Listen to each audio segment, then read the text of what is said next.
విజయవాడలోని సీఎం కార్యాలయంలో ఏపీ మంత్రివర్గ సమావేశం కొనసాగుతోంది. కృష్ణా పుష్కరాలు ప్రతిష్టాత్మకంగా నిర్వహించడమే కాకుండా ప్రధాన అజెండాగా మంత్రివర్గం ఈ భేటీ అవుతోంది. రాష్ట్రంలో 50% పచ్చదనం పెంపొందించడమే లక్ష్యంగా సర్కార్ శ్రీకారం చుట్టిన మనం వనం కార్యక్రమంపై కూడా సుదీర్ఘంగా చర్చించి సమగ్ర కార్యాచరణను రూపొందించనున్నారు. అమరావతి నిర్మాణానికి స్విస్ ఛాలెంజ్ విధానం పురోగతి, ఈసారి అనంతపురంలో స్వతంత్ర దినోత్సవ వేడుకల నిర్వహణ, ఎర్రచందనం కోసం సరికొత్త సంస్థ ఏర్పాటు తదితర అంశాలపై చర్చ జరుగుతోంది.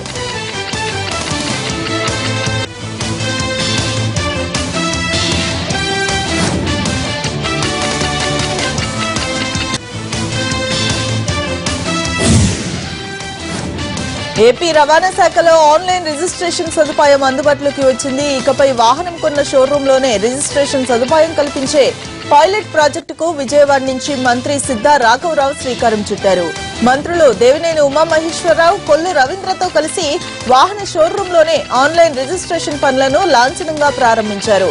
రవాణా శాఖను మరింతగా ప్రక్షాళన చేస్తామన్న ఆయన వాహనదారులకు డబ్బు, సమయం రెండూ ఆదా చేసే విధంగా ఆన్లైన్ రిజిస్ట్రేషన్ సదుపాయం కల్పిస్తున్నట్లుగా తెలిపారు.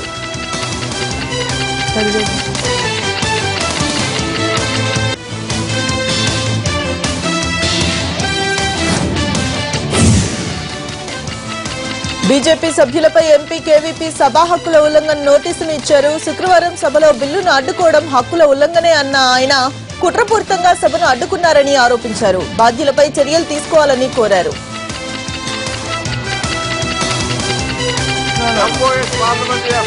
Okay. No, listen. To go to the house, to go to the. Okay, now you listen to me. It is with me.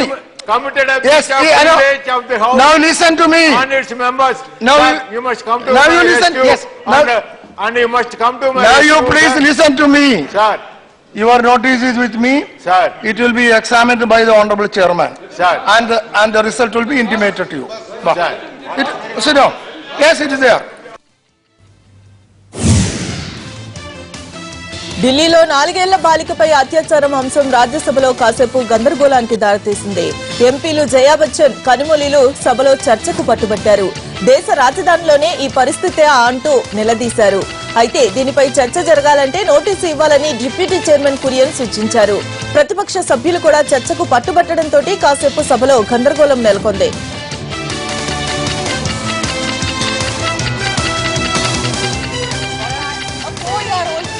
Yeah. Has been raped yesterday. Warrior Ali Khan, you are behaving too much, I am telling you. Every day you are doing this. I told him I will allow. No. You sit down. Subramanian Swami, I will allow. Sit down. After Subramanian Swami only. Yes. On this subject, on the Subramanian Swami, wait, yes. Yeah, please. Yeah. Yeah. Yeah. I want to say, Please. he has given notice. You can so more to decide to have a discussion. I already sat in the house. Now. I have given a notice of breach of privilege under Rule 187 and 188 of Rules of Procedure. Okay. आप सुनिए आप इसलिए ना सुनिए इसलिए मैं बोलते हैं ये वेरी इंपॉर्टेंट मुद्दा है, इसलिए आप चेयरमैन को जाकर मिलिए, एक्सप्लेन कर दीजिए Now, no, that is 0 hour. No, it is 0 hour. 0 hour है सर, ये 0 hour है. No, sit down. Okay. Jammu Kashmir లో భారీ ఎన్కౌంటర్ జరిగింది. పాకిస్తాన్ లో శిక్షణ పొంది భారత్ లో విధ్వంసం సృష్టించడానికి వచ్చిన 4 తీవ్రవాదుల్ని భద్రతా దళాలు కాల్చి చంపాయి. మరొక ఉగ్రవాదిని సజీవంగా పట్టుకున్నారు సైనికులు.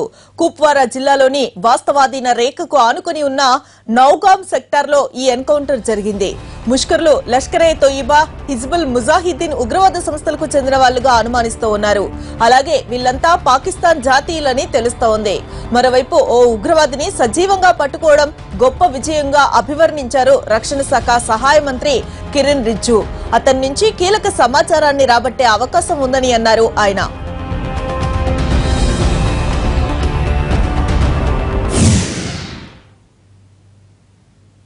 హైదరాబాద్ లో తుపాకీ తీవ్ర కలకలం రేపింది. బైక్ పై వెళ్తున్న ఒక వ్యక్తి తుపాకీ నడుము దగ్గర పెట్టుకుని దర్జాగా వెళ్తూ ఉన్నాడు. రోడ్డుపై వెళ్తున్న వారంతా కూడా ఇది చూసి కంగు తిన్నారు. ఇలా బహిరంగంగా తుపాకీని పెట్టుకుని వెళ్లడమేంటని భయపడ్డారు.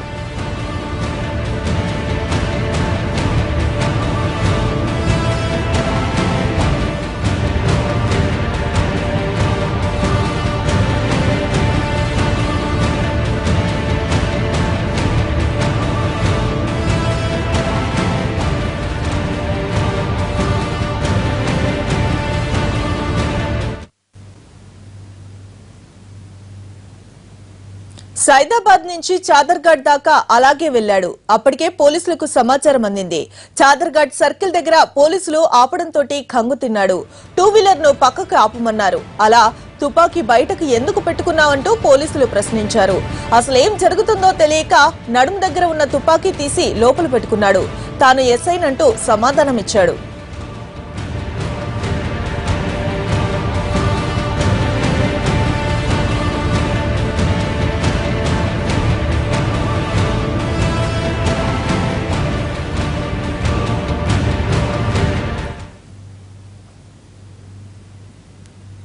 సివిల్ డ్రెస్ లో ఉండే వ్యక్తులు ఇలా బాహాటంగా మారణాయుధాలను తీసుకుని వెళ్తూ ఉంటే ఎవరికైనా భయమేస్తోంది. అనుమానాస్పద వ్యక్తులు గాని వస్తువులు గాని కనిపిస్తే పోలీసులకు సమాచారం అందించాలని ఉన్నతాధికారులు చెబుతూ ఉంటారు. సివిల్ డ్రెస్ లో ఉన్న వ్యక్తి ఎవరో తెలియక అతని నడుంపై ఉన్న తుపాకీని చూసి మలక్పేట ఏసీపీకి స్థానికులు సమాచారం అందించారు. వెంటనే చాదర్ఘాట్ ఇన్స్పెక్టర్ కు సమాచారం ఇవ్వడంతో వారు అతన్ని ఆపితే అప్పుడు తెలిసింది ఆ వ్యక్తి ఎస్ఐ అని. ఆ సమయంలో అసాంఘిక శక్తులు తుపాకీని తీసి ఎవరికైనా గురిపెడితే ఏంటి పరిస్థితి? పోలీసులు తమ రక్షణతో పాటు ఇతరులు కూడా ఆపదలో ఉంటే వాడాల్సిన తుపాకీని ఇలా ఓపెన్ గా తీసుకుని వెళ్తే ఏదైనా జరగరానిది జరిగితే ఎవరు బాధ్యులు?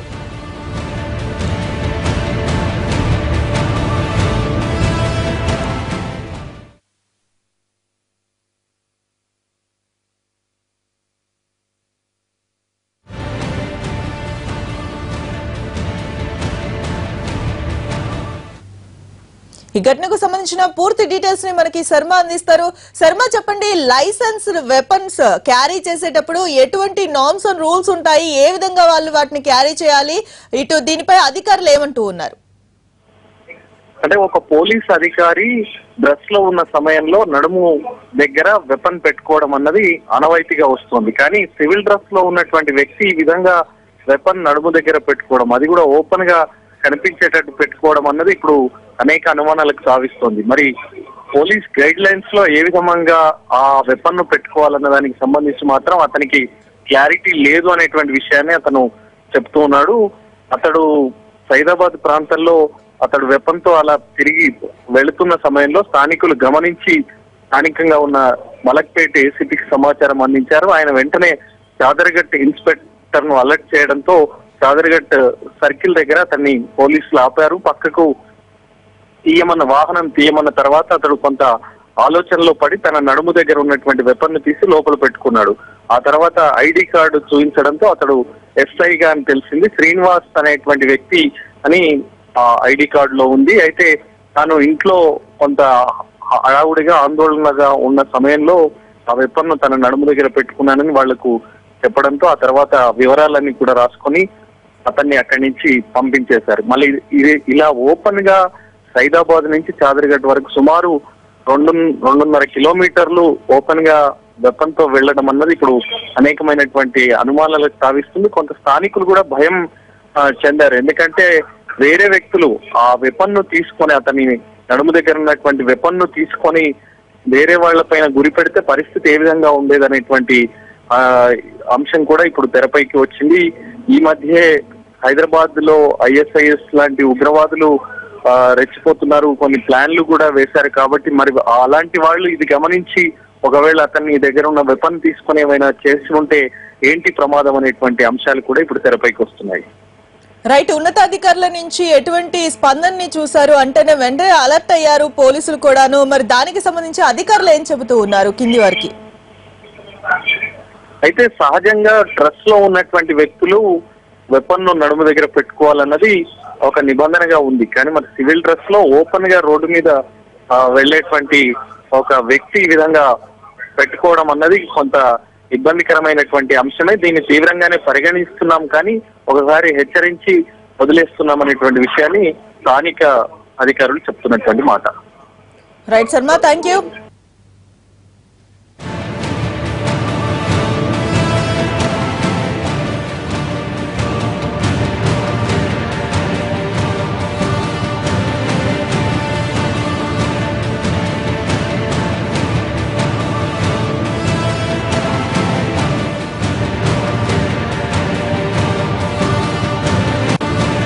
హైదరాబాద్ లో తుపాకీ తీవ్ర కలకలం రేపింది. బైక్ పై వెళ్తున్న ఒక వ్యక్తి తుపాకీ నడుము దగ్గర పెట్టుకుని దర్జాగా వెళ్తూ ఉన్నాడు. రోడ్డుపై వెళ్తున్న వారంతా కూడా ఇది చూసి కంగు తిన్నారు. ఇలా బహిరంగంగా తుపాకీని పెట్టుకుని వెళ్లడమేంటని జనమంతా భయపడ్డారు. సైదాబాద్ నుంచి చాదర్ఘడ్ దాకా అలాగే వెళ్లాడు అతను. అప్పటికే పోలీసులకు సమాచారం అందించారు అక్కడ ఉన్న స్థానికులు. చాదర్ఘడ్ సర్కిల్ దగ్గర పోలీసులు ఆపడంతో కంగు తిన్నాడు.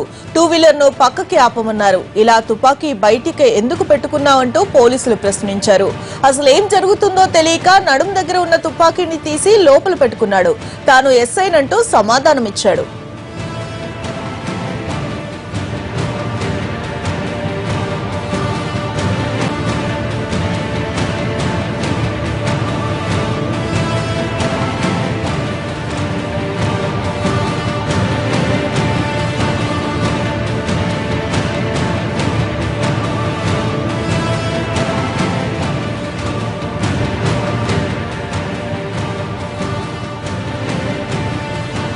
సివిల్ డ్రెస్ లో ఉన్న వ్యక్తులు ఇలా బాహాటంగా మారణాయుధాలను తీసుకుని వెళ్తూ ఉంటే ఎవరికైనా భయమేస్తోంది.